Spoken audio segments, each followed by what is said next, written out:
बोल काशीपति विश्वनाथ भगवान की जय। शिव महापुराण ध्यान देना भैया, जिस शिव महापुराण के लिए, जिस शिव महापुराण की कथा के लिए यहाँ भगवान भोलेनाथ की कृपा से इतना बड़ा आयोजन चल रहा है, उस भोले की दया को तो देखो, कितनी दया और करुणा है भोलेनाथ में। लेकिन एक ही चीज की मांग है भैया भोलेनाथ, जो हमसे लेना चाहते हैं वो अपने भक्त का भाव है। और वो भाव अगर हमने भोले को समर्पित कर दिया बंधुओं, तो भोलेनाथ तो स्वतः ही प्रसन्न है, जब तो ऐसे आयोजन दे रहा है।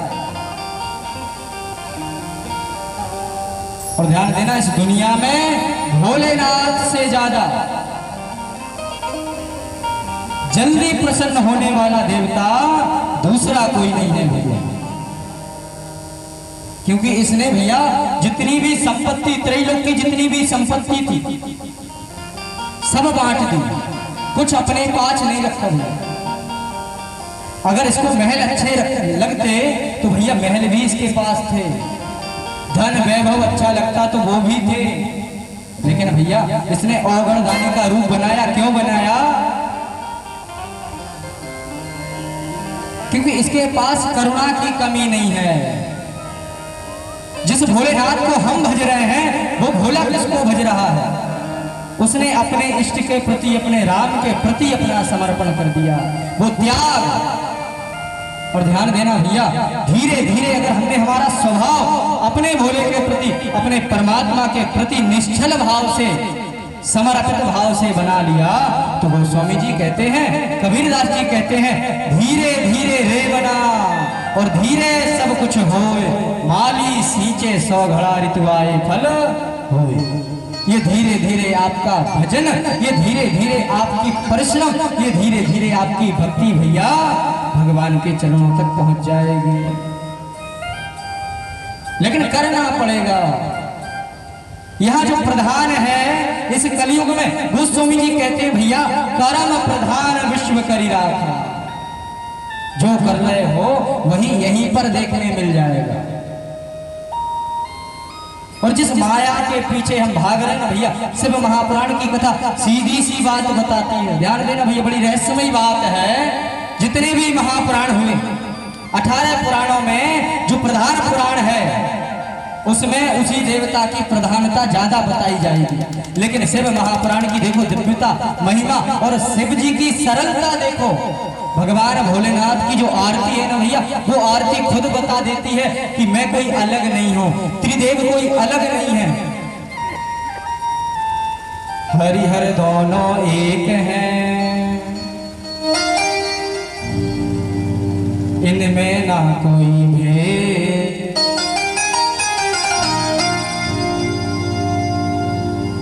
त्रिदेव एक ही है। अच्छा भैया जी, आरती सबको पता है भगवान की, जैसे ओमकारा, लेकिन कभी ध्यान दिया उस आरती में वो शंकर जी की आरती नहीं है। बोले गुरु जी हम तो गाते हैं बस, ध्यान नहीं देते। लेकिन एक बार ध्यान दो, उस पर ध्यान दो, कहां शंकर जी की आरती लगती है। शिव महापुराण की बात बता रहे भैया, वो जो आरती है ना वो तीनों देवताओं की आरती है। अच्छा ध्यान दो, एकानन चतुरानन। एकानन कौन? विष्णु। एकानन चतुरानन। चतुरानन कौन भैया? ब्रह्मा। पंचानन राजे। और पंचानन कौन? भोलेनाथ। और भैया शिव महापुराण में एक रहस्यमयी बात और सुनने मिलेगी। जब हम कुमार खंड में प्रवेश करेंगे ना भैया, रुद्र संगीता जिसे कहते हैं, उसमें भगवान भोलेनाथ के 10 सिर हैं। कितने सिर? 10। और आगे बढ़ो इसी आरती में, श्वेतांबर पीतांबर बाघांबर अंगे। श्वेतांबर कौन का हो गया? ब्रह्मा का।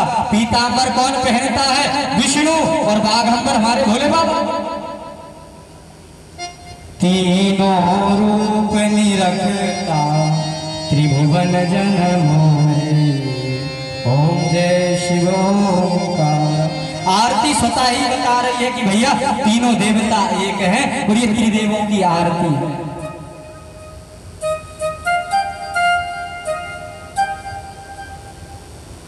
कर मध्य शुकमंडल और चक्र त्रिशूल धरता। अच्छा बताओ भैया, कर मध्य शुकमंडल कौन रखता है? वेद और कमंडल ब्रह्मा रखता है। इतनी सी बात नहीं पकड़ पाए आप लोग। कर मध्य शुकमंडल चक्र त्रिशूल धरता। चक्र कौन रखता है? भोले बाबा विष्णु जी रखते हैं और त्रिशूल हमारे डमरू वाले रखते हैं। और बढ़ो आगे भैया, तो सनकादिक गरुड़ादिक भूतादिक संगे। सनकादिक मतलब देवता किसके पास रहते हैं? ब्रह्मा के। गरुड़ादिक, गरुड़ कौन का वाहन है भैया? विष्णु का। और भूतादिक, भूतों के राजा कौन है? हमारे भोले बाबा। और भैया ये ऐसे ही देवों के देव महादेव नहीं कहलाते। ये भोले बाबा आधे चंद्रमा को भी अगर किसी ने स्वीकार किया है ना भैया, दुनिया ने अगर किसी चीज को भी ठुकरा दिया है तो भोले बाबा ने हृदय से लगाया है। ऐसे दयालु भोले बाबा है भैया। और भोले बाबा तो कहते हैं कि भैया एक बार घर तो आ, यहाँ कुछ मत ला। और भैया जी आप में कमी कहाँ आती है? शंकर धारा प्रिया, शिव महापुराण में लिखा है शंकरा धारा प्रिया। शंकर को जल की धारा बहुत प्यारी लगती है, लेकिन हम क्या करते हैं? एक लोटा जल ले जाएंगे, उसी में भैया पूरे परिवार को स्नान करा देंगे। एक शिव महापुराण का नियम गांठ बांध करके रख लेना भैया। अगर शिव भगवान शंकर भगवान के मंदिर में जाओ तो भगवान शंकर को एक लोटा जल पूरा चढ़ाओ, वो भी धारा के साथ। अगर धारा टूट गई तो वो भी खंडित हो गया। वेद व्यास श्री सूजी महाराज 88,000 ऋषियों शिव महापुराण के 2 भक्तों की कथा सुना रहे हैं। ध्यान देना भैया, शिव महापुराण की कथा से देवराज जैसा पापी तर गया। और जब ये कथा 88,000 ऋषियों ने सुनी तो 88,000 ऋषि सूजी भगवान से कहने लगे,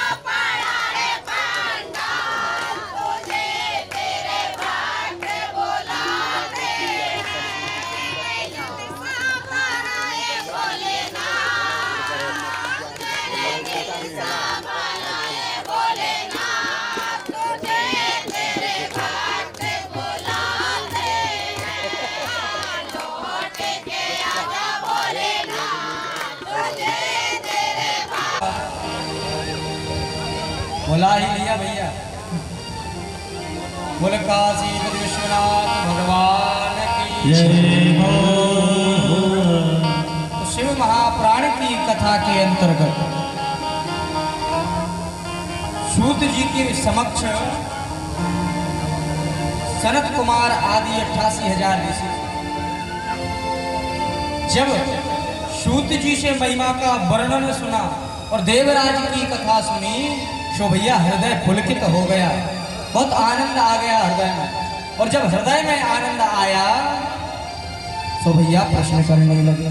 कौन सा प्रश्न किया है कि हे सूत जी भगवान, आपने इतनी सुंदर कथा सुनाई कि देवराज नामक ब्राह्मण जो इतना पापी, जिसने अपने पूरे परिवार को मृत कर दिया, मार दिया, और धोखे से ना सुनते हुए शिव महापुराण की कुछ कथा उसके कानों में चली गई, सो भगवान ने अपना गण बना लिया।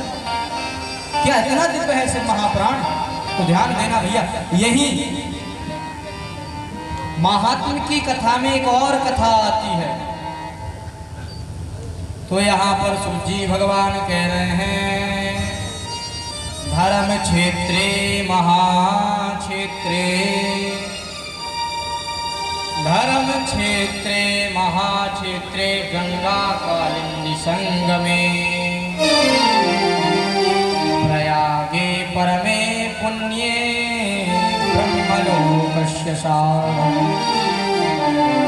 बोले जहाँ शिव महापुराण की कथा होती है और जब महिमा की महात्म्य की कथा होती है भैया, वहां पर स्वयं त्रिदेव सहित जितने भी देवता हैं सब विराजमान होकर के ये कथा सुनते हैं।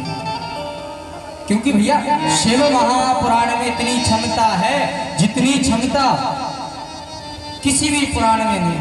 और शिव महापुराण को 18 पुराणों का तिलक कहा गया। क्यों कहा गया? क्योंकि भैया शिव महापुराण उन पापों से भी हमको तार सकता है जिन पापों का नाम ही हमको पता नहीं। और ध्यान देना भैया, अगर ऐसे अवसर में बैठ करके हमने शिव महापुराण की कथा सुन ली परसोत्तम मास के चलते हुए, तो हमारा जीवन तो स्वतः ही धन्य हो गया। यहाँ पर वास्कल नाम के एक ग्राम में, गांव में बिंदुक नाम का एक व्यक्ति हुआ जिसका नाम था बिंदुक।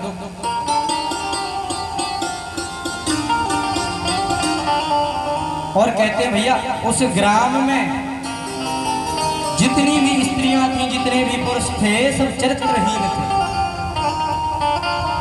वो बिंदुक भी ऐसा ही था।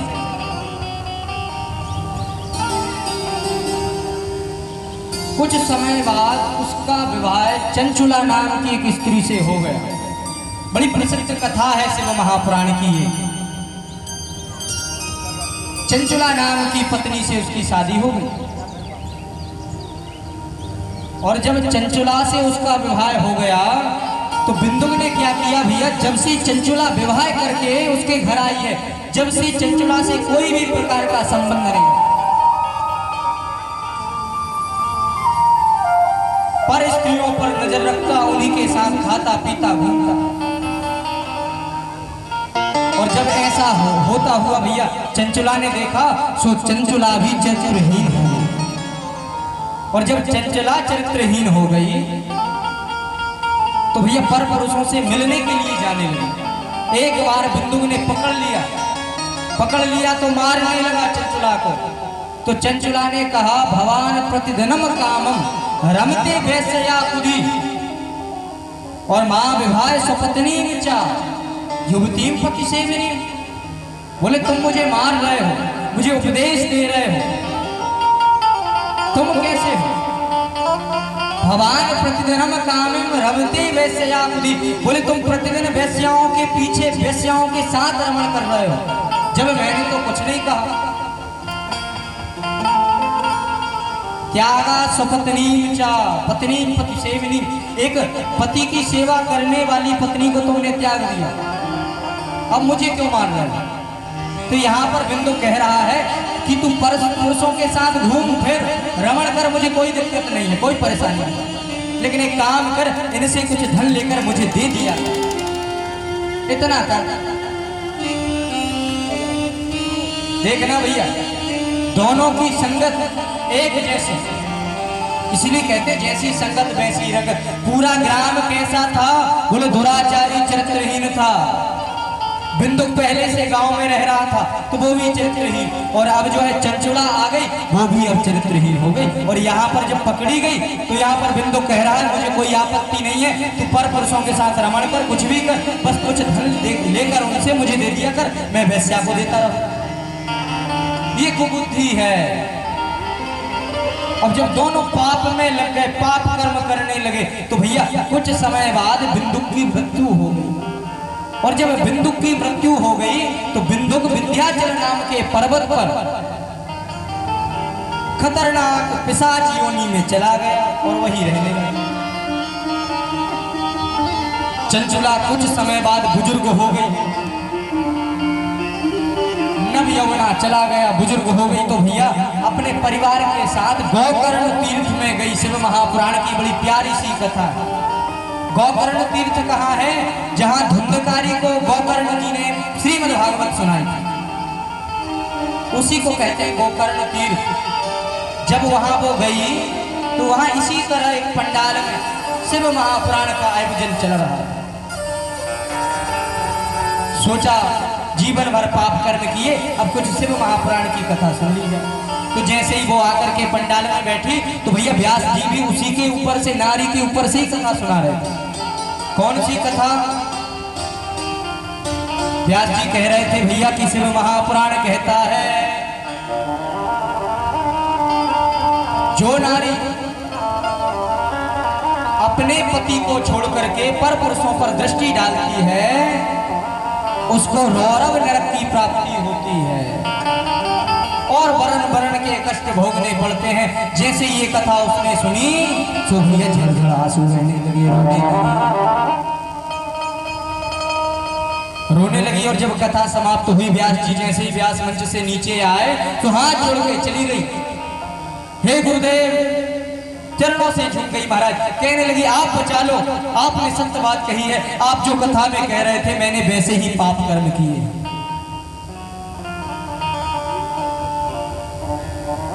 यहाँ गुरुदेव कहने लगे, तो रो क्यों रही है? बोले, रो इसलिए रहे हैं कि जीवन भर पाप कर्म करते रहे, इस चीज का पता नहीं चला। अब क्या पता कितने नरकों में कितनी यातनाएं झेलनी पड़ेंगी, बहुत कष्ट हो रहा है। तो यहाँ पर व्यास जी ने उससे कहा कि देखो भैया, दो प्रकार के प्रायश्चित होते हैं।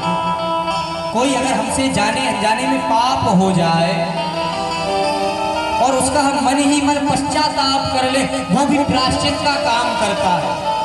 और दूसरा, उसके निमित्त कुछ कर दें, उसके निमित्त कोई काम कर दे धर्म का, उसको कहते हैं प्रायश्चित। ये दो प्रकार के प्रायश्चित हो गए। तो तुमने पश्चाताप तो मन में कर लिया, अब एक काम करो, अगर इस पाप से मुक्ति पानी है तो भैया शिव महापुराण की कथा सुनो। यहाँ पर चंचुला ने शिव महापुराण की कथा का आयोजन करवाया। 7 दिन शिव महापुराण की कथा सुनी और अष्टम दिन जो है अपने प्राण त्याग दिए। और जब भैया प्राण त्यागे तो सोचो कितनी पापनी थी, पति पत्नी दोनों पाप करने वाले। और जब शिव महापुराण 7 दिन सुन लिया, भैया देवराज ने तो एक ही दिन सुना था, कुछ ही पल सुना था और ना चाहते हुए सुना था, लेकिन इसने तो भैया स्वयं संकल्प करवा के ब्राह्मण से शिव महापुराण 7 दिन सुन लिया, तो इसको क्या फल मिलेगा सोचो। तो भैया शिव महापुराण को 7 दिन का इसको फल क्या मिला तो सुन लो। भगवती उमा ने, भगवती जगत जननी ने चंचुला को अपनी सबसे प्रिय सखी बना लिया। क्यों बना लिया? क्योंकि इसने शिव महापुराण की कथा पूर्ण श्रद्धा और विश्वास से सुनी। भगवती प्रसन्न हो गई और अपनी सबसे प्रिय सखी इसको बना लिया। अब कुछ समय भगवती पार्वती की, उमा की सेवा करते करते कुछ समय बीत गया। ज्यादा ही नजदीक आ गई चंचुला भगवती के। और भैया ध्यान देना, जब हम किसी के ज्यादा नजदीक चले जाते हैं तो फिर उससे मांगने में हमें शर्म नहीं लगती, जो है सो हम कह देते हैं। यहाँ पर चंचुला एक दिन पैर दबाते दबाते भगवती की सेवा करते करते कहने लगी, हे माँ, मैंने आपकी इतनी सेवा की है, आपसे एक वरदान चाहिए। तो भगवती कहने लगी, मांगो चंचुला, तुमसे हम बहुत प्रसन्न हैं, जो मांगना चाहती हो सो मांगो। तो यहाँ पर चंचुला ने कहा कि हे मैया, हमारे पति थे बिंदुक नाम के, हमारे पति ने, और हमने बहुत पाप कर्म किए, लेकिन हमारे पति शिव महापुराण को नहीं पा पाए, उसकी कथा नहीं सुन पाए, सो वो भैया पिशाच योनि में बहुत दुख भोग रहे, बहुत कष्ट भोग रहे। तो मैया इतनी सी दया कर दो, कैसे भी करके हमारे पति को यहाँ पर ले आओ, शिव महापुराण सुना के तो जूड़े से तेरी सेवा करेंगे। जूड़े से सेवा करने से ज्यादा फल मिलता है। तो यहाँ पर जगत जननी कहने लगी, ठीक है। तो भगवती ने भगवान भोलेनाथ का शिव महापुराण की कथा है, भगवान भोलेनाथ का एक तुम्बरु नाम का एक अश्व, एक दूत बुलवाया। कैसा है तुम्बरु? घोड़े जैसा मुख है, बड़ा शिथिल शरीर है। और कहते तुम्बरु एक गंधर्व है जो बहुत अच्छा गायन करता है। प्रथम बार संगीतमय शिव महापुराण तुम्बरु ने ही किया है।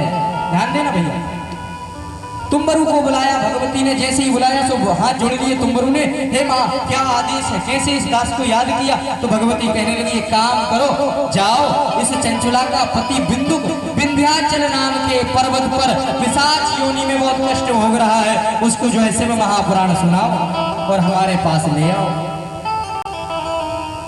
तो तुम्बरु धन्य हो गया, बहुत प्रसन्न होने लगा।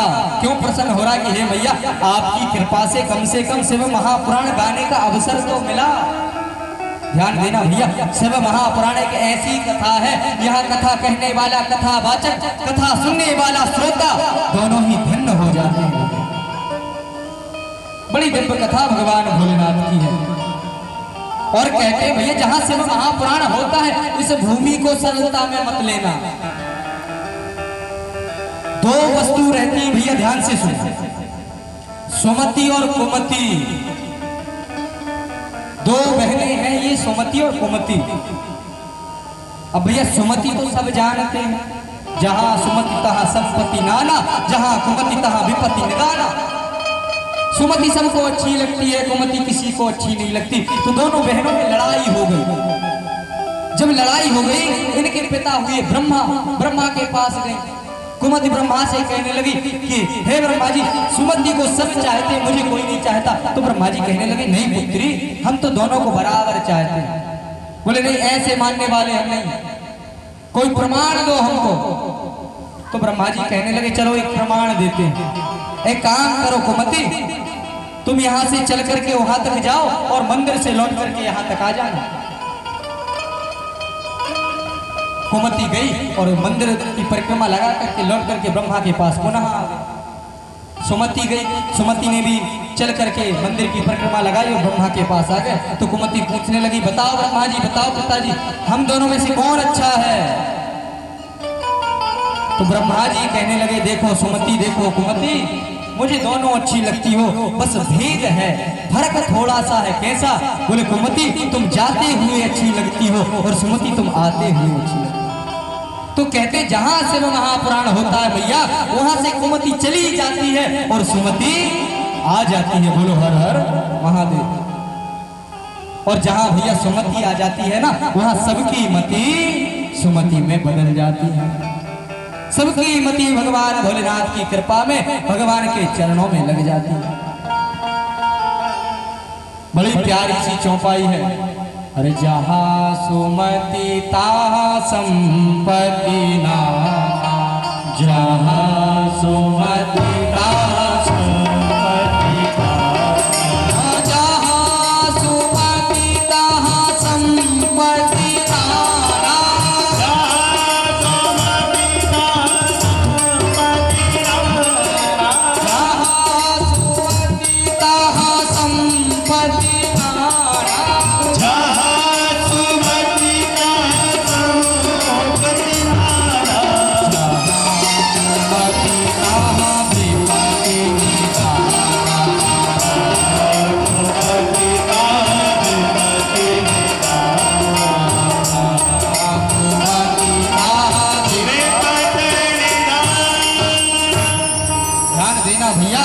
जहाँ सुमति तहाँ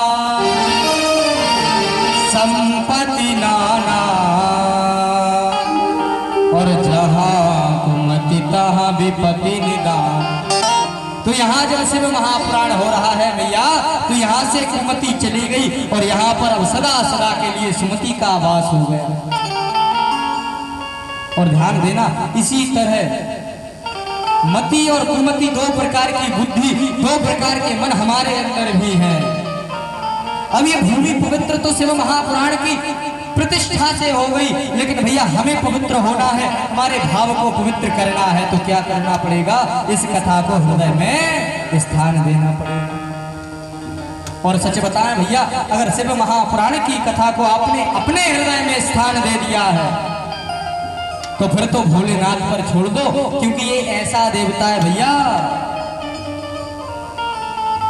इसको भाव से मना लो एक बार, भाव से प्रसन्न कर लो और फिर कुछ भी मत करो भैया तो भी ये प्रसन्न रहेगा, ऐसा देवता और क्योंकि भैया भगवान भोलेनाथ ने कभी ना कभी देवताओं को देने के लिए विचार कर लिया है, लेकिन अपने भक्तों को कभी निराश नहीं किया। और ऐसे कलिकाल में भगवान भोलेनाथ हमें शिव क्षेत्र में बैठ करके, ये जो शिवालय के बाजू में शिव महापुराण हो रहा है, ये कोई साधारण भूमि नहीं है भैया, ये शिव क्षेत्र है, यही प्रयागराज है। और यहाँ विद्वेश्वर संहिता में आज ही प्रवेश कर रहे हैं तो पहला श्लोक क्या कह रहा है? धर्म क्षेत्रे महाक्षेत्रे। बोले यहाँ केवल आप और हम नहीं बैठे, यहाँ क्या हो गया? धर्म क्षेत्रे महाक्षेत्रे, ये धर्म का क्षेत्र बन गया, ये महाक्षेत्र बन गया। और गंगा कालिंदी संगमे, गंगा और कालिंदी का सुर संगम बन गया भैया, सुंदर संगम यहाँ पर बन गया। और आगे बढ़े तो प्रयागे परमे पुण्य, जिस प्रयागराज में हम नहाने जाते हैं भैया, पाप धोने जाते हैं, वो प्रयागराज भी यही आ गया है। प्रयागे परमे पुण्य ब्रह्मलोकस्य साधन। और आखिरी बात कहें भैया तो ब्रह्मलोक को पाने का, उस ब्रह्म को पाने का साधन बन गई है यह भूमि। बोले शिव महापुराण की जय। ये भूमि अब साधारण नहीं है। और ऐसे कलिकाल में आकर के भैया आपने शिव महापुराण की कथा नहीं सुनी तो गोस्वामी जी कह रहे हैं, जिन हरि कथा सुनी नहीं काना, श्रवण रंध ही भवन समान।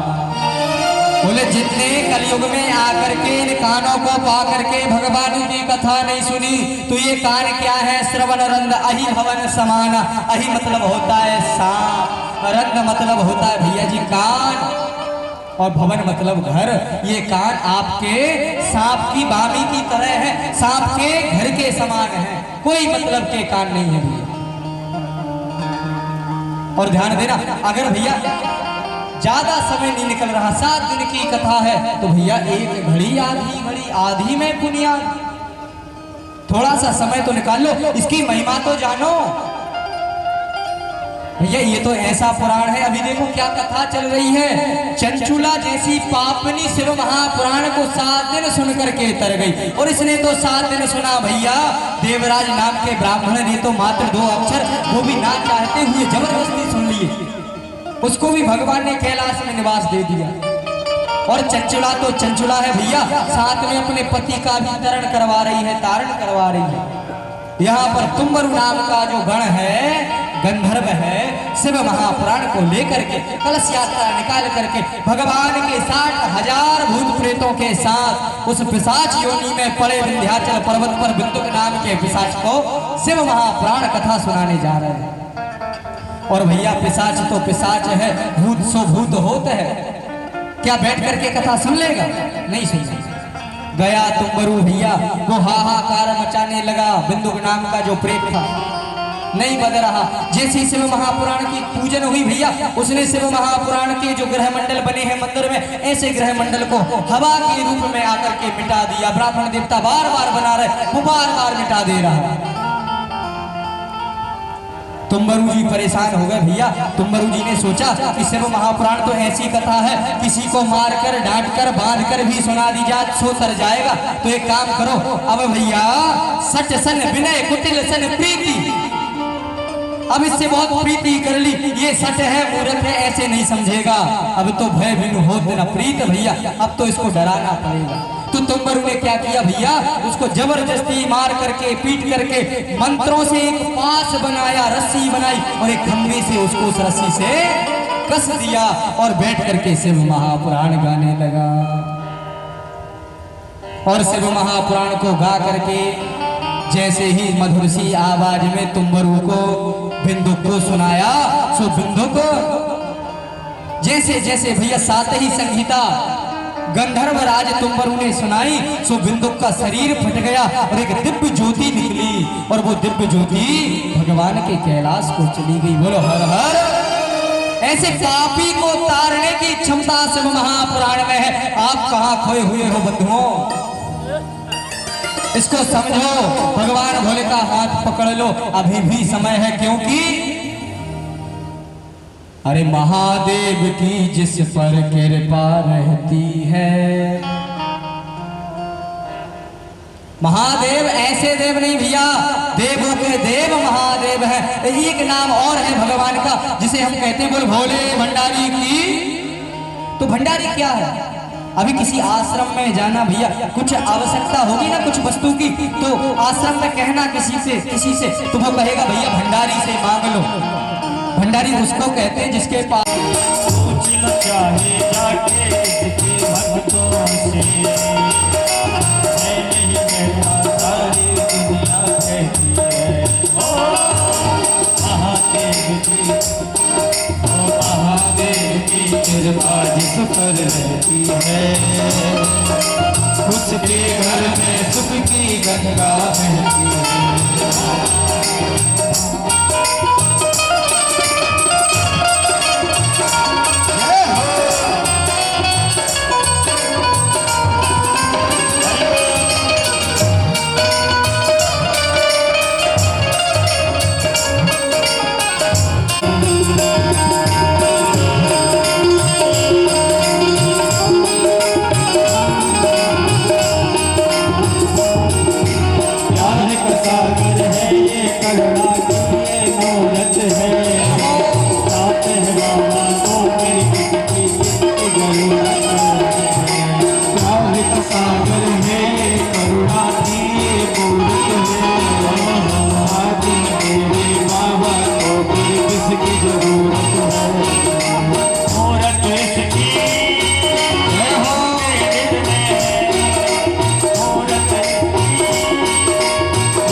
दिल में रहती है, उसके घर में सुख की गंगा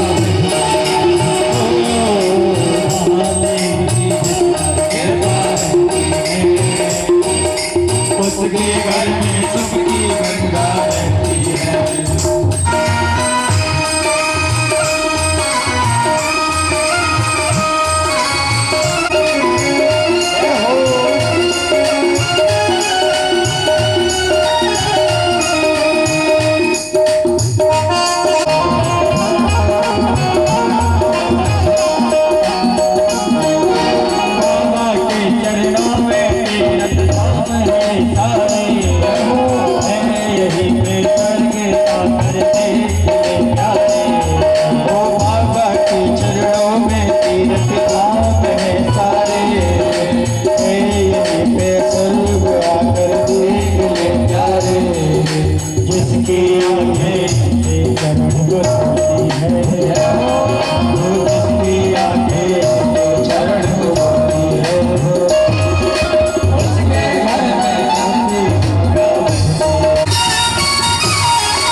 बोलो शिव महापुराण की यहाँ बड़ी दिव्य कथा शिव महापुराण की गंधर्वराज तुम्बरु ने बिंदुक नाम के पिशाच को सुनाई। और भैया जैसे ही शिव महापुराण की 7वीं संगीता बिंदुक नामक प्रेत ने सुनी, सो भैया शरीर फट गया, दिव्य ऊर्जावान एक ज्योति निकली, सो भगवान कैलाश के धाम को चली गई।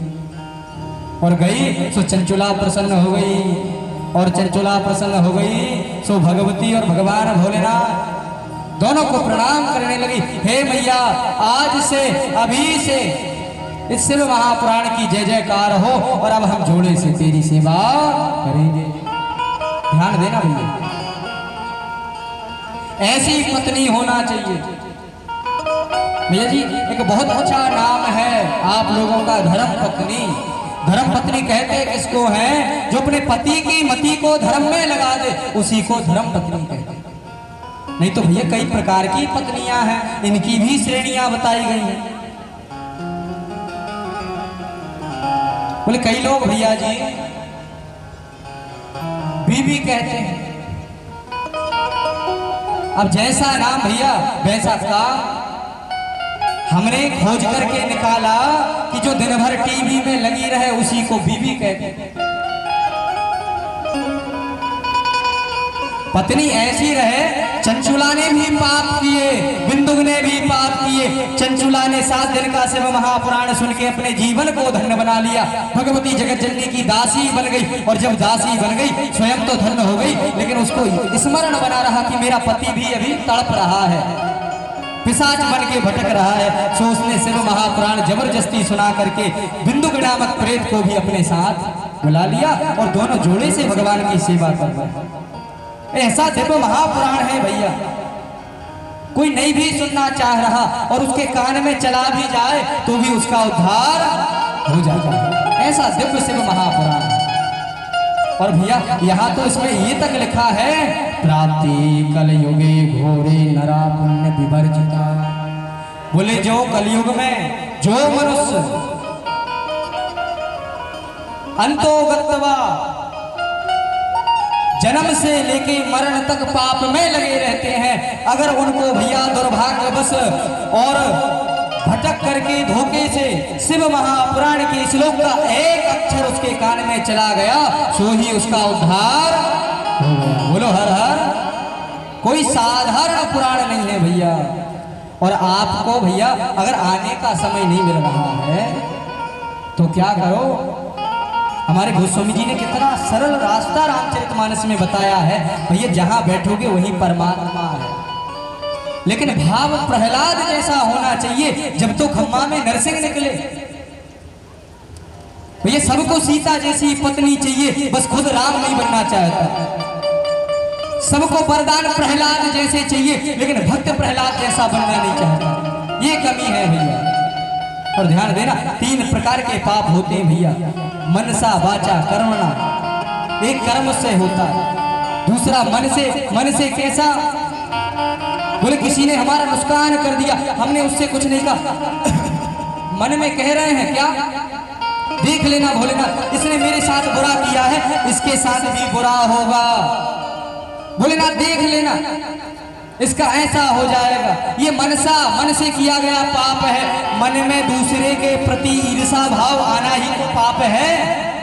अब आ गया वाचा, जो हम बोल कर देते हैं। जा तेरा ऐसा हो जाएगा, तू मुझे ये वस्तु नहीं दे रहा। अच्छा बताओ भैया, 3 युगों में श्राप का विधान था। 3 युगों में श्राप देने का विधान था। कलयुग में क्यों बैन है? भगवान को पता था अगर कलयुग में श्राप का चलन चल गया तो सब लोग कमंडल लेकर घूमेंगे। किसी ने कुछ नहीं किया सो जल लिया, ले तेरा ऐसा हो जाए। इसलिए भैया भगवान ने बंद कर दी ये विधि, ये विधान बंद ही कर दिया। और कलयुग में भैया सबसे बड़ी बात है, ये जो कलयुग है ना, कलिकाल कुठार लिए फिरता। ये कलयुग हमारे पीछे कुल्हाड़ी लेकर के फिर रहा है। इसलिए भैया श्वास श्वास पे हरि भजा, और व्यथा श्वास मत छोड़। ना जाने इस श्वास की आवन हो न हो।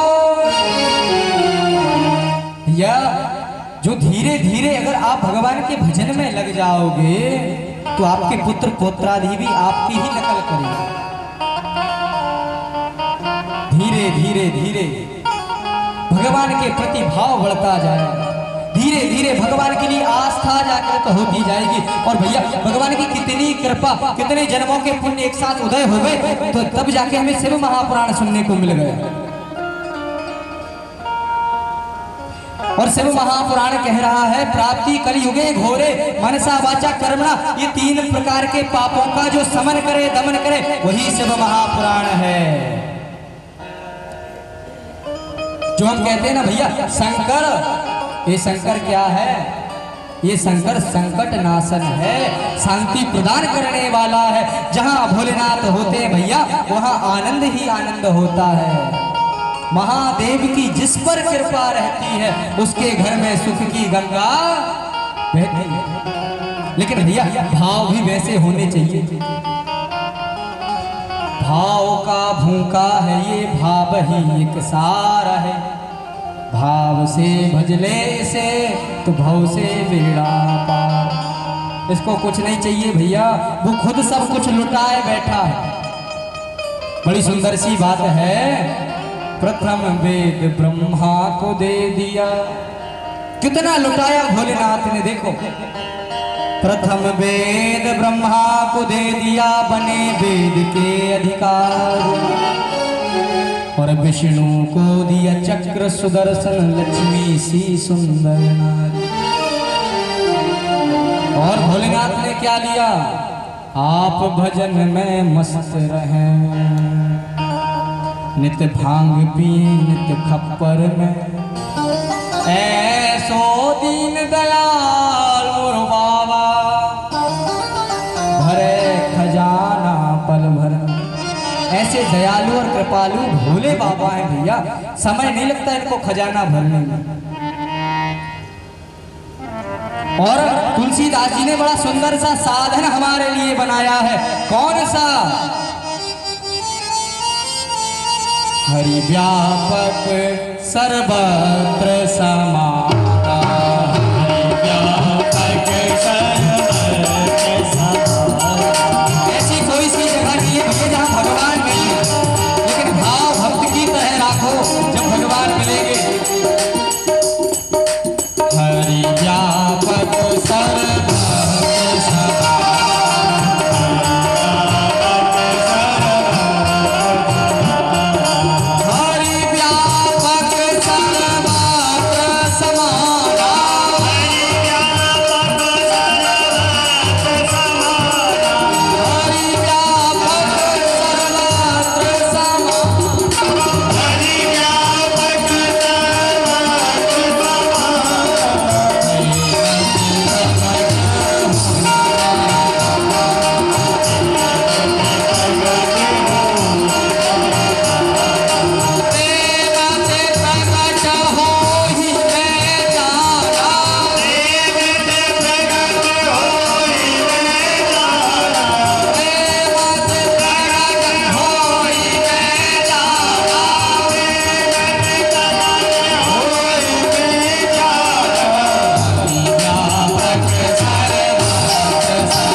सर्वत्र समाना, प्रेम के प्रकट हो। और भैया अगर भगवान को कुछ चाहिए आपसे तो राम ही केवल प्रेम प्यारा। भगवान को कुछ अच्छा नहीं लगता भैया, आपका प्रेम और भाव भगवान को अच्छा लगता है। और ऐसा भाव रहा भैया तो भगवान अवश्य मिलेंगे। और यहाँ तक तो भैया शिव महापुराण की कथा कहती है कि भाई को भाई अनख आलसहू और नाम जपत मंगल दिशी दसहू। बोले कितने भी कुभाग हो तुम्हारे किस्मत में भाग्य में, भैया जो भाग्य में नहीं है उसको देने की क्षमता भी हमारे भोले बाबा में है। भाई को भाई अनख आलसहू और नाम जपत मंगल दिशि दसहू। तुम कितने भी पापी रहे आओ, अंत में अगर भगवान का नाम जप लिया भैया तो सदा ही आपका कल्याण हो जाएगा। हम हो गए भव से पार। आरती का समय हो गया है। भगवान भोलेनाथ की विद्वेश्वर संहिता में कल हम प्रवेश करेंगे। आज प्रथम श्लोक हमने सुना और प्रथम श्लोक का अर्थ है भैया धर्म क्षेत्रे महाक्षेत्रे गंगा कालिंदी संगमे। जो धर्म क्षेत्र महाक्षेत्र प्रयागराज गंगा कालिंदी यमुना इत्यादि हैं सब यहीं पर निवास कर रही हैं। आपको कहीं जाने की आवश्यकता नहीं, बस यहाँ आकर के बैठो भैया। और यहाँ तक तो इतनी छूट दे रखी है भगवान भोलेनाथ ने, आपके नीचे बैठ के नहीं बन रहा, हमारे यजमान बंधु ने कुर्सियों की व्यवस्था कर। शरीर में तकलीफ है भैया तो ऊपर बैठ के कथा सुनो, लेकिन इस कथा को सुनने का जितना महत्व है भैया उतना समझने का है कहीं ज्यादा। सुनने से तो ये कल्याण कर ही रही है, लेकिन अगर समझ लोगे तो भैया कितना जाने कितना और कल्याण कर दे। इसलिए कल से विद्वेश्वर संहिता की कथा हम प्रारंभ करेंगे। और ध्यान देना भैया, शिव महापुराण एक नदी है और इस नदी का प्रथम दिवस का किनारा, द्वितीय दिवस की कथा, प्रथम दिवस की कथा ये किनारा हो गया, तृतीय दिवस की कथा, चतुर्थ दिवस की कथा, पंचम दिवस की कथा ये धारा है, और षष्ठम दिवस और सप्तम दिवस की कथा उस पार का किनारा। जब ये किनारे मजबूत हो जाएंगे तो ये धारा प्रवाह कथा हमारे हृदय में, हमारे जीवन में बहती चली जाएगी। बोल काशी विश्वनाथ भगवान भैया। सब हो गए भव से पार लेकर नाम तेरा, सब हो गए भव से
कल से कथा सीधा हृदय में प्रवेश करेगी।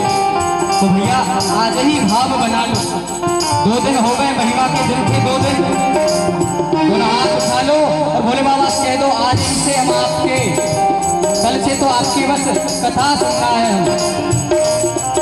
बड़े भाव के साथ हम हाथ उठा कर कहते हैं हम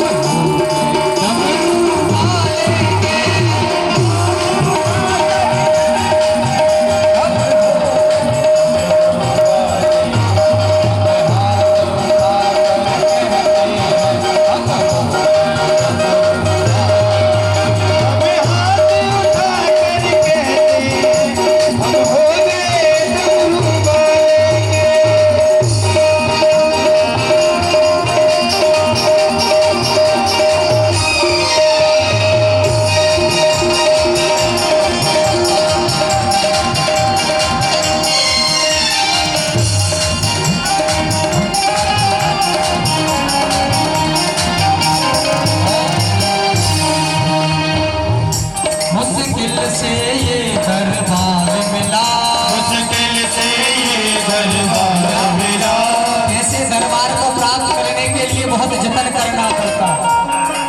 इसलिए भोले से कहो, भोले बाबा मुश्किल से ये दरबार मिला, दिल से ये दरबार मिला, जो भूलो ना वो प्यार मिला, जो भूलो ना वो प्यार तेरा ध्वजा।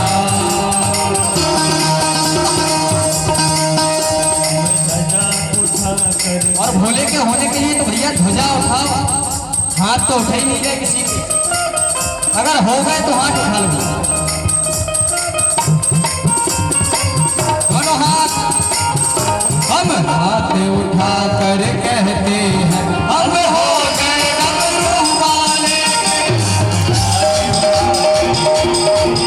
हम हो गए डमरू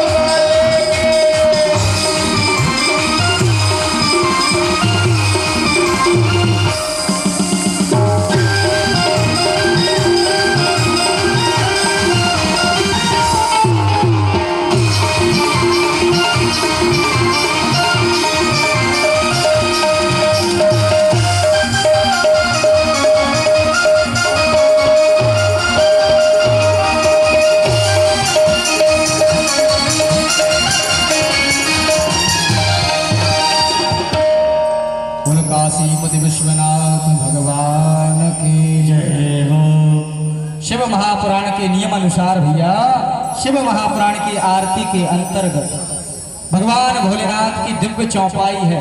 सभी आंख बंद करके भगवान भोलेनाथ की चौपाई को दोहराएंगे। इसके बाद दिव्य मंगलमयी आरती करेंगे और कल से भगवान भोलेनाथ की विद्वेश्वर संहिता में हम प्रवेश करेंगे। और मैया जी ध्यान देना, कल से बहुत अधिक मात्रा में आना। क्यों? भगवान को आप ज्यादा मनाती हो भैया, तो ठीक ही है, आप मनाती हो तो विद्वेश्वर संहिता में है क्या?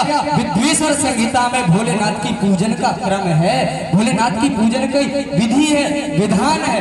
अगर हमको जानना है भैया, कर तो रहे हो, लेकिन अगर विधान से करोगे तो जल विश्वनाथ मामनाथ पुरारी, विश्वनाथ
काशीपति विश्वनाथ भगवान की, शिव महापुराण की, संत समाज की, आज के आनंद की, सियावर रामचंद्र की, मेघलता मां नर्मदा मैया की, शत्रुदमनी भगवती बगलामुखी मैया की, भगवती मां मातंगी मैया की, दशो महाविद्याओं की।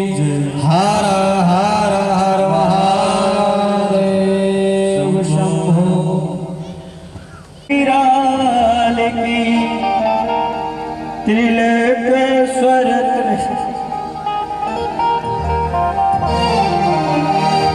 त्रिलोकेश्वर त्रिकाल की, भोले शिव कृपाल की, करोड़ मंगल आरती, मृत्युंजय महाकाल की, करोड़ मंगल आरती, मृत्युंजय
मंत्र पुष्पांजलि